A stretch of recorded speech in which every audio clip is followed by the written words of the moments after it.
Hello friends, my name is JJ, and today I thought we would do another entry in my award-winning series on Asian countries. So far, I've done a video on Filipino history, ones on the culture of Taiwan and South Korea, and a couple of videos about Japan.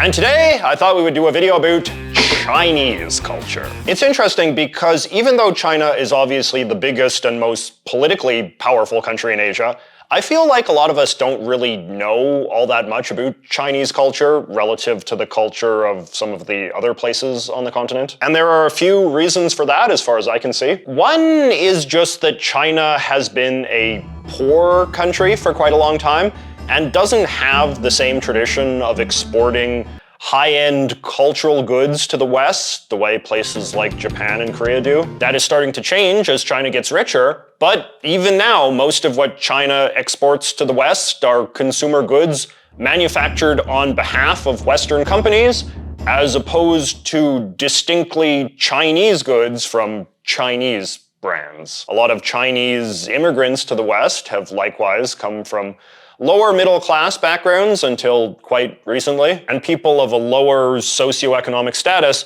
just tend to be less on our cultural radar. Chinese food would be the one exception. Chinese food has been very culturally influential because in that case you have working class Chinese immigrants specifically targeting the tastes of middle class Western consumers. Another big factor would be that 20th century Chinese history was defined by a lot of confusion and argument over what Chinese culture even was and should be. We've probably all heard about China's infamous Cultural Revolution in the 1960s, in which their radical Marxist government of the time sought to construct a new, wholly communist Chinese culture and get rid of anything from the past. But even before the communists came on the scene, there had been growing consensus within the Chinese elite that quote-unquote traditional Chinese culture was mostly a burden and something the country needed to liberate itself from. This sort of thinking played a large role motivating the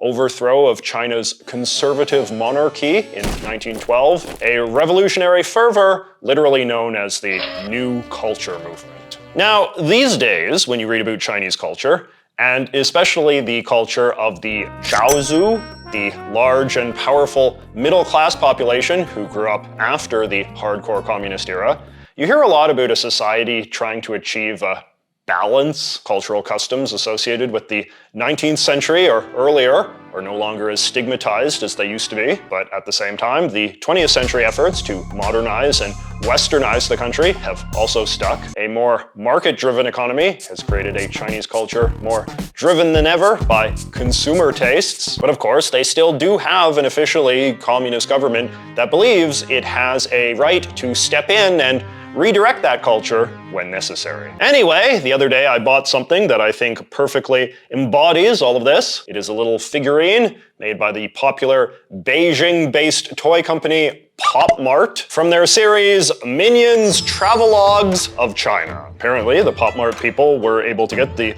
lucrative Minions account, and they used it to make a bunch of little toys depicting Dave and Tom and Stuart and all of your favorites doing all of these different culturally important Chinese things. And I think this is quite cool because it is such a great symbol of where Chinese culture is these days. We got this new trendy Chinese company using a popular American franchise to celebrate and sell a certain vision of what middle-class Chinese people in the year 2024 understand to be the defining aspects of their culture, which includes a lot of centuries-old traditions. So today, I thought we would just go through each of the 13 different things that the Pop Mart people have the Minions doing and see if we can maybe learn a little bit about Chinese culture in the process. Okay, so first up, we have candied Haw's Tong.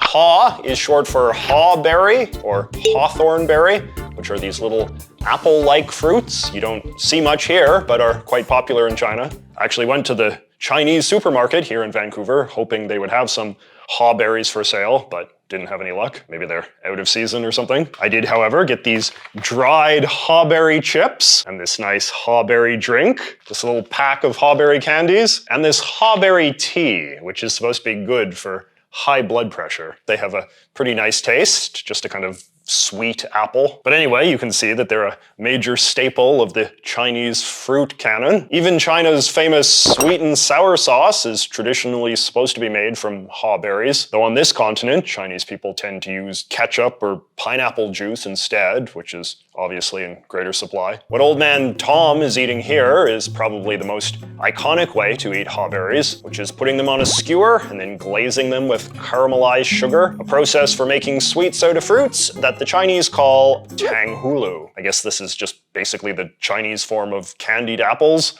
And like candied apples, it's associated with something you get at outdoor street festivals, especially Chinese New Year. Apparently, a lot of Chinese people consider them to be a very iconic winter thing. You can see Tom has his in this little stick thing, which is how they're often displayed and sold. All right, next we got Chinese Calligraphy Dave. Now, one of my most stereotypical white guy personality traits is that I really like Chinese calligraphy. Even as I film this, I'm looking at a big Chinese calligraphy scroll I have on my wall back there. There's just something about Chinese characters that makes them look uniquely beautiful when written in these graceful, inky brush strokes, and the Chinese clearly agree, because the art of Chinese calligraphy, known as shufa, has been around basically as long as the Chinese written language itself, which the Chinese are taught to credit to their first emperor, who reigned in 200 BC. The Chinese are very fond of sorting everything into numbered categories, and there are said to be 5 major styles of shufa. The one that is probably best known in the West is kaoshu, or cursive style, where the characters are drawn with a few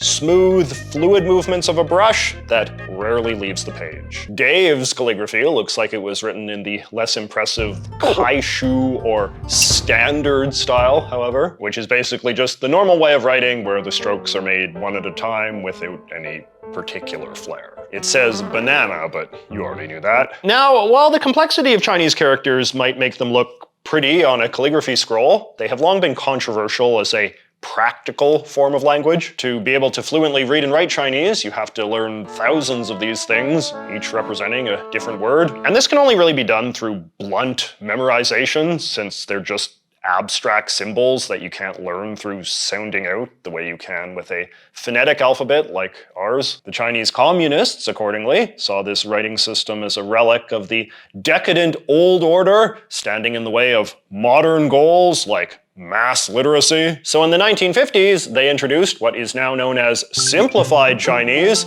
which is basically just the symbols with some of the strokes removed to make them easier to remember. When you do calligraphy, you still always draw the traditional characters, however. All right, now we got these two, who represent 2 different styles of Chinese musical performance. Stuart here is doing a jingji, or Peking opera, which is probably one of the most famous forms of traditional Chinese entertainment. The actors wear extremely elaborate costumes and makeup and perform stylized renditions of folk tales and mythological stories from ancient Chinese history.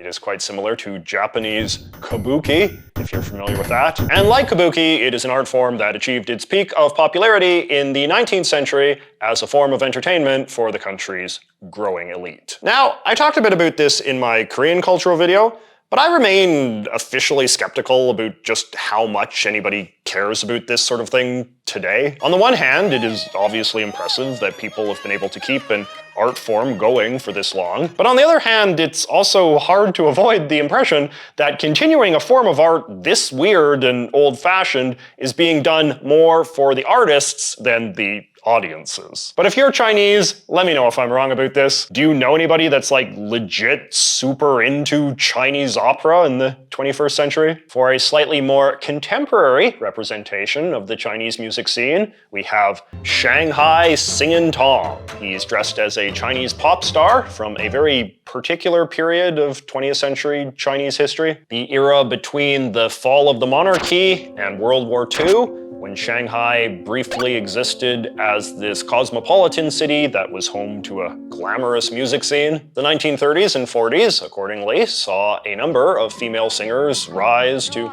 great stardom by combining Chinese singing with the instruments and rhythms that were popular in the West, creating a uniquely Chinese flavor of pop.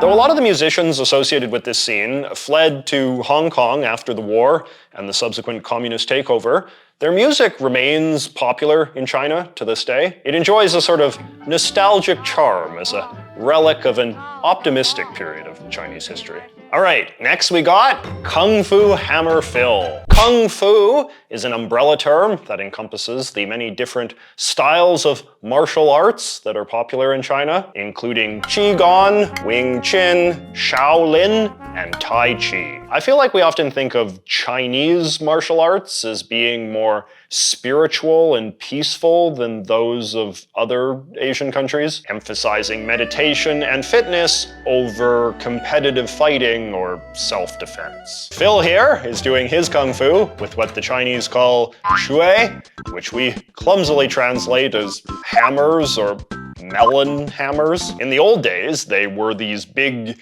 heavy mace-type weapons, but for the purposes of modern, more stylized kung fu, they're now usually hollow and lightweight. They still look pretty cool though. Okay, here we have Bob playing Go. Go, which the Chinese call Wei Qi, is often said to be the world's oldest board game and has been consistently popular in Asia for centuries. Even today, there are entire YouTube channels based entirely around perfecting your Go strategies. In fact, I was looking at this one Chinese Go channel, and their most popular video consists of them analyzing an episode of a Go-themed anime. Go defenders will often brag that theirs is a more sophisticated and complex game than chess, but I've never played it, so I can't tell. Have you played it? I do know this, however. While a computer famously beat noted chess champion Garry Kasparov back in 1997, it took until 2016 for a computer to beat a champion Go player. All right, next up,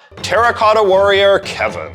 So you may recall that a few minions back, I mentioned how the Chinese writing system is usually credited to China's mighty first emperor. That guy was known as Qin Shi Huang, and he's more or less considered China's founding father. Back in the 2nd century BC, he started off as the ruler of a smaller kingdom, and then he conquered all the other kingdoms around him and proclaimed himself the first emperor of a united China. He was a radical who did a whole bunch of stuff and killed a whole bunch of people, but what matters to us is that before he died, he built himself a giant, opulent tomb full of all sorts of monuments to his magnificence. Though the location of this tomb has been known forever, what wasn't known was just how big the tomb was until the early 1970s, when some people digging a well near the tomb unknowingly exposed a gigantic covered pit of over 6,000 life-sized clay soldiers built to protect the emperor in the afterlife, the Terracotta Warriors of Xi'an. While they've only been on public display for a little over 40 years, the warriors are now one of China's most famous tourist attractions and one of the most stunning archaeological discoveries in all of human history. Next up is Flying High Stewart. He is attached to a kite, specifically a Beijing-style shayan, or swallow kite, which is the most traditional kind. Kites are one of the many common pieces of modern technology that the Chinese take credit for inventing. Here's Bob eating some hot pot. Hot pot is one of the most recognizable forms of Chinese cuisine, very popular in specialized Chinese restaurants, which I'm sure you've seen, where they have the big communal pot of boiling soup in the middle of the table and you cook your own food, usually slices of meat, but also vegetables and noodles. Obviously, this isn't the most revolutionary style of eating in the world, so it's hard to come up with a definitive history of it. The familiar traditions and practices of modern-day hot pot are usually said to have emerged in the late 19th century, however. This is the case with the food traditions of a lot of places, since that is generally the period of history in which you started to see the emergence of middle-class people wealthy enough to afford the sort of modest luxuries that were once reserved exclusively for the rich. The most popular style of hot pot, and the kind that Bob here seems to be eating, is Sichuan style. The Sichuan highlands of central China are known for their spicy cuisine, featuring lots of chili oil and chili flakes. It's certainly my favorite type of Chinese food. A lot of spicy foods in this world are the legacy of Spanish and Portuguese traders who introduced foreign peoples to the chili peppers that they had imported from South America. But the Sichuan region has its own indigenous peppercorn plant called huaojiao that's been used to make Chinese food spicy for centuries. Although, as you can see from Bob, South American chilies are pretty popular in Chinese cooking these days too. Dave, meanwhile, is riding a tiger. Tigers, which are native to China, are one of the most exalted animals in Chinese culture. On the Chinese zodiac, only the dragon outranks the tiger, the king of all beasts. For centuries in China, they have featured prominently in both high art and folk art alike. What Dave is riding here is supposed to be a traditional Chinese tiger doll, which are common little good luck knickknacks. You can see it has the Chinese symbol for king on its forehead, and its mouth and whiskers are made out of a bunch of strings tied together, which is the traditional look. Today, wild tigers are almost extinct in China, and somewhat paradoxically, their veneration in Chinese culture is partially to blame. There is a traditional belief in China that tiger bodies are basically magical, and that you can make all sorts of miraculous healing potions from tiger bones and tiger blood and tiger stomach acid and tiger penises and so on. Chinese poachers and the Chinese market for tiger parts are usually blamed for being a leading cause of tiger death around the world. The other great beast of Chinese folklore is the lion, which gets two different minions. Lions are not native to China, so for a long time the Chinese only heard about them indirectly from foreigners, which allowed them to be imagined as these semi-mythical creatures, which I guess isn't that different from how a lot of European cultures have traditionally understood lions. So first up, we have Carl here sculpting a stone lion, or shishi. Twin statues of lions have been used to signify the entrance to an important place in Chinese culture for centuries, and today this tradition is overused to the point of cliche. Once used to guard palaces and tombs, in modern-day China, you're more likely to see them guarding hotels or shopping malls. Chinese people will often be quick to point out that the two lions are not supposed to be identical, but rather one is male and one is female, and there's little subtle indications so you can tell who's who. The male is supposed to be on the right and has his paw on a ball with his mouth open, while the female is on the left and has her mouth closed and has her paw on a baby. The super traditional way to sculpt these things is to leave a perfect orb of stone rolling around in their mouths, something which I'm sure has entertained generations of bored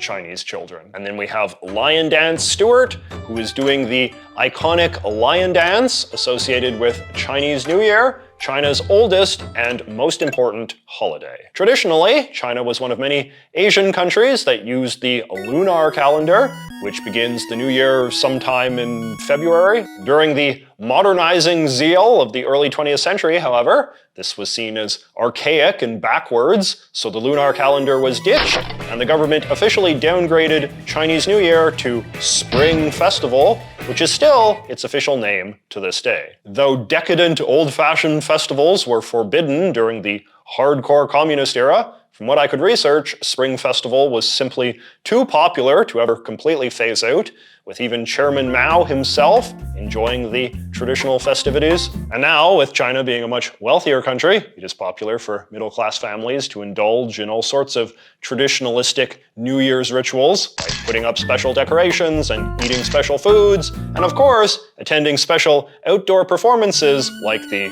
lion dance. And lastly, we got Bamboo Flute Bob. So if there's one sound that just absolutely screams Chinese, it is probably this instrument, which the Chinese call a daizu. I probably don't even need to play a sample of it for you. Just mentioning the existence of a Chinese flute has likely already conjured up a very stereotypical sort of music in your mind, and you've probably got it right. But here's what a daizu sounds like anyway.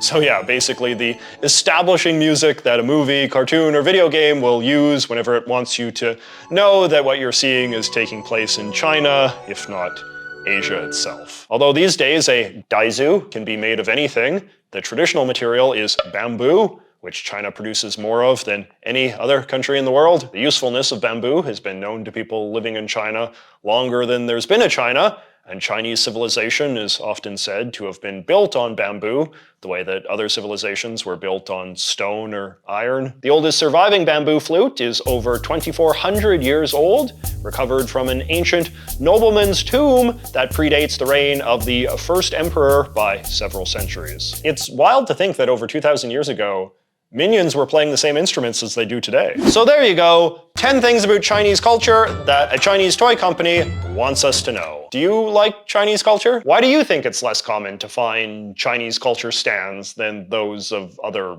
Asian places? Is it all just politics? Anyway, let me know in the comments, and I will see you next week.